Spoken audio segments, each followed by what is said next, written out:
After d4, black's most common defense is d5. Let's take a look at some popular alternatives for black. Black does not always play d5. Another way to prevent white's plan of playing e4 on the next turn is knight to f6. White still wants to play c4, controlling more space in the center before playing knight to c3.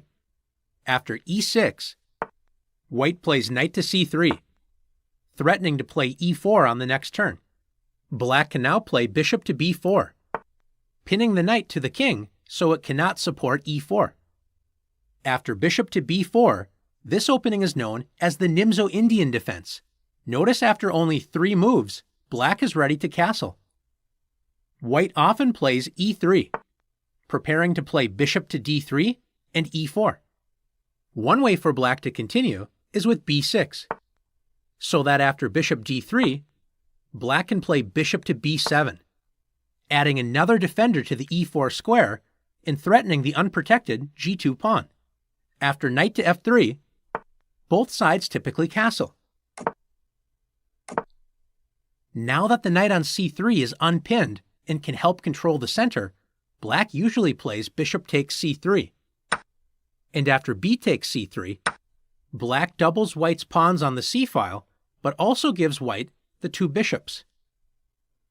Black will enjoy a positional advantage with the better pawn structure, while white will try to open up the position and attack with the 2 bishops, so both sides have good reasons to look forward to the middle game battle.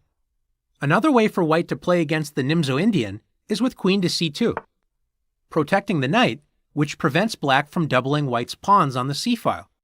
Notice that the queen also supports e4, so one common idea for black is to play d5. Black gains a fair share of the center and makes it difficult for white to safely play the move e4. Play can be similar to the queen's gambit declined.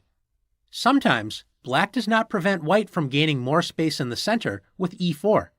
After g6, black fianchettos the bishop to g7 and plans on counterattacking white's large center.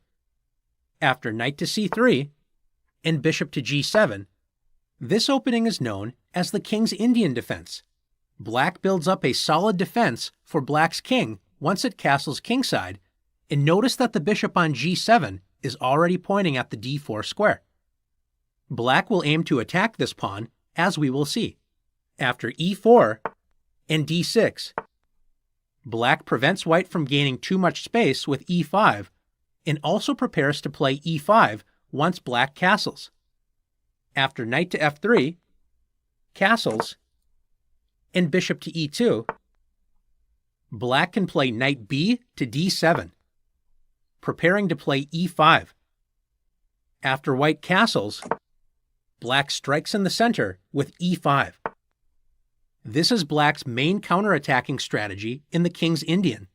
Black is ready to capture on d4, which will strengthen the dark-squared bishop's ability to attack on that diagonal. If white grabs more space with the typical d5, notice that once the pawn on d4 moves, the c5 square is no longer protected. Black can take advantage of the space left behind with knight to c5, joining the other knight in attacking e4. After queen to c2, developing the queen and protecting e4, we can see the main ideas of the King's Indian. White has more space and will try to grab more queenside space with b4. Black often will try to slow white down by playing a5, but black's main idea is to attack white's center with c6, and once the knight moves from f6, play f5, attacking the e4 square and setting up a kingside attack. Another opening similar to the King's Indian in allowing white to play e4 is the Gruenfeld defense. The Gruenfeld starts after black plays d5, attacking white's c4 pawn and allowing white to take over the center with c takes d5, knight takes d5, and e4. Why does black allow white to take over the center so easily? Like the Nimzo-Indian, black is going to create a pawn weakness after knight takes c3 and b takes c3. Although the c3 pawn protects d4, it is also a weakness because it can only be defended by pieces and not pawns. This will become a target for black. After bishop to g7, black's bishop lines up with the d4 and c3 pawns on the long dark square diagonal. After knight to f3, black plays c5, the key Gruenfeld move. Black allows white to gain a strong center in order to attack it. Notice white cannot take the c5 pawn because then black would play bishop takes c3, regaining the pawn and forking the king and rook. The plans for both sides in the Gruenfeld are clear.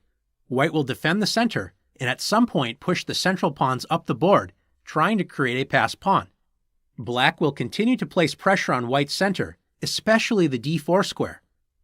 Gruenfeld games can often be very tactical, where one false step can end the game quickly. One more opening that is seen from time to time is the risky Dutch defense. Black plays f5, controlling the e4 square. This opening is considered very risky because it does not develop a piece and opens up black's king on the e8 to h5 diagonal. Black hopes to gain a kingside attack and is willing to risk king safety in order to attack. A simple way to handle the position for white is to play g3. In the Queen's Gambit, we mention white's light-squared bishop usually develops to the d3 square to enjoy the open diagonal.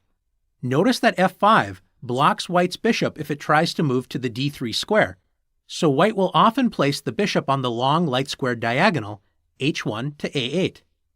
After knight f6 and bishop to g2, white will simply castle kingside when black's weakened king position may cause trouble in the middle game for black.